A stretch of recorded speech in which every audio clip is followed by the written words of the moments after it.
この男は。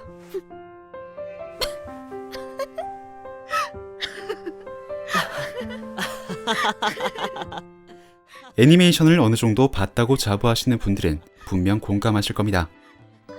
애니메이션에는 이렇게 주인공들이 뜬금없이 웃어버리는 장면들이 꽤나 자주 나오곤 한다는 것을 말이죠.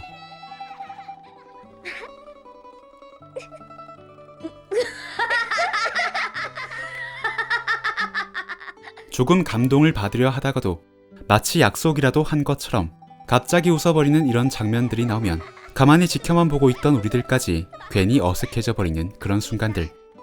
물론 애니메이션이 아닌 실사 영화에서도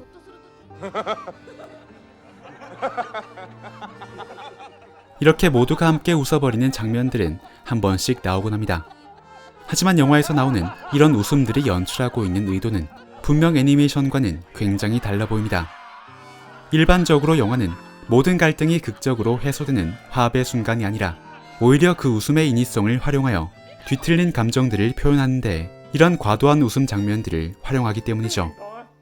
그렇다면 도대체 애니메이션은 왜 현실에서 사용하면 오히려 인위적으로 보이기만 하는 이런 웃음 장면들을 유독 많이 활용하고 있는 것일까요?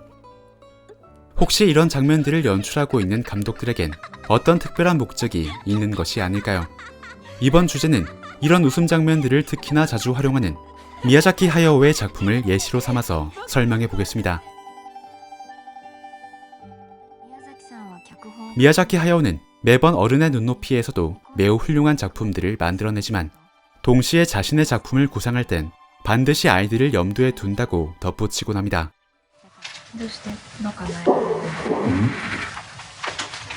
僕は子供のためにやってるって普通に言うんですあれは子供のためにやりたい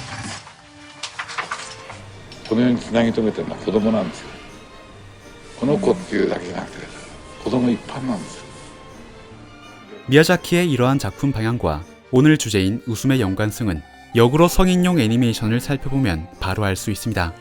분명 성인용 애니메이션에서는 그런 뜬금없는 웃음 장면을 거의 찾아볼 수가 없으니 말이죠. 굳이 등장한다면 실사 영화에서 활용되었던 느낌의 뒤틀린 웃음이 등장할 수는 있겠지만 막연히 해맑은 그런 웃음들은 아무래도 비현실적으로 느껴지기 때문에 성인용 애니메이션에는 등장하기가 힘든 것이죠.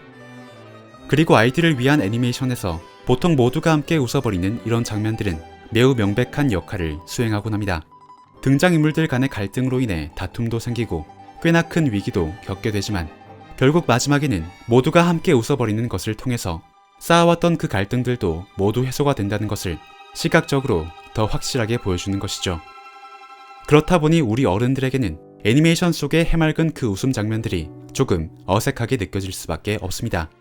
왜냐하면 우리가 실제로 살아가는 현실에선 항상 끝까지 풀리지 않는 갈등과 무질서가 난무하고 선한 자와 악한 자가 정반대의 결과물들을 받아들곤 하는 게 훨씬 더 흔한 일이기 때문이죠. 그래서 모두가 함께 웃는 것을 통해 치열했던 갈등이 일거에 해소되고 선악에 대한 처벌과 보상마저 비현실적으로 정의롭게 이루어지는 그 웃음 장면들의 결말을 우리 어른들은 현실적으로 받아들이기가 힘든 것입니다. 하지만 바로 이러한 점들에서 이 웃음 장면을 자세히 살펴봐야 하는 흥미로운 지점이 생기게 됩니다. 왜냐하면 그런 현실의 모습을 누구보다 잘 알고 있는 어른들이 오히려 자신들의 현실과는 정반대인 그런 웃음 장면을 자신들의 손으로 만들어내고 있기 때문입니다. 그렇다면 우리 어른들은 도대체 무엇 때문에 그것이 비현실적이라는 것을 알면서도 아이들에게 그런 웃음 장면들을 계속해서 보여주고 있는 것일까요? 애니메이션은 모든 갈등이 일거에 해결되는 그 웃음 장면들을 통해서 세상에 해결되지 못할 갈등은 없으며 세상은 결국 정의롭고 평화로운 곳으로 거듭날 것이라는 희망을 아이들에게 선물해주곤 합니다.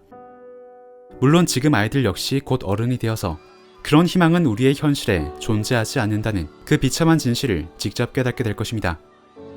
그러나 어른들에겐 그 모든 것들을 알면서도 아이들에게 끊임없이 희망을 전달해줘야 할 의무가 있습니다. 왜냐하면 그 아무리 비현실적인 희망일지라도 그런 희망적인 세상을 계속 꿈꿀 때에만 우리의 현실도 그 희망에 조금이나마 더 가까운 모습으로 변해갈 것이기 때문입니다. 마치 산타 할아버지는 실제로 존재하지 않지만 산타 할아버지가 존재한다고 믿게 되면 현실도 그런 희망에 맞춰서 조금이라도 변하게 되는 것처럼 말이죠. 애니메이션이 거짓말 같은 웃음들을 통해 모든 갈등들이 해소될 수 있는 세상에 대한 이미지를 만들려고 하는 것은 아마도 바로 그런 이유에서일 것입니다. 애니메이션을 만드는 어른들은 이미 진짜 현실의 모습을 알고 있지만 아이들에게서 아이들에게로 끊임없이 희망을 전달하다 보면 또 그 아이들이 다시 어른이 되어서 자신들이 품고 있는 희망에 더 가까운 모습으로 우리의 현실을 바꿔나가줄 것임을 믿고 있기 때문이죠. 물론 이건 역시도 시간이 지나며 하나의 장르적 클리셰가 되어 앞서 보여드렸던 이 장면에서처럼 감정선을 조금 갑작스럽게 전개시키거나 작품의 결말을 대충 얼버무릴 때에도 한 번씩 간편하게 사용되곤 합니다. 그러나 이 비현실적인 웃음 연출에도 처음엔 아이들을 위한다는 의도가 담겨져 있었을 것입니다. 그것은 분명 어른들의 하얀 거짓말이었지만 동시에 그 다음 세대로 반드시 전달해 줘야 하는 가장 소중한 유산이기도 했죠. 그렇다면 지금의 아이들은 과연 그 어색한 웃음 장면들을 얼마나 많이 보면서 자라고 있을까요? 우리들은 과연 얼마나 충분히 그 하얀 거짓말을 아이들에게 전달해주고 있는 걸까요? 조금은 어색하고 비현실적일지라도 아이들에게서 아이들에게로 그 웃음 장면들이 계속 전달되는 그런 세상이 이어졌으면 좋겠습니다.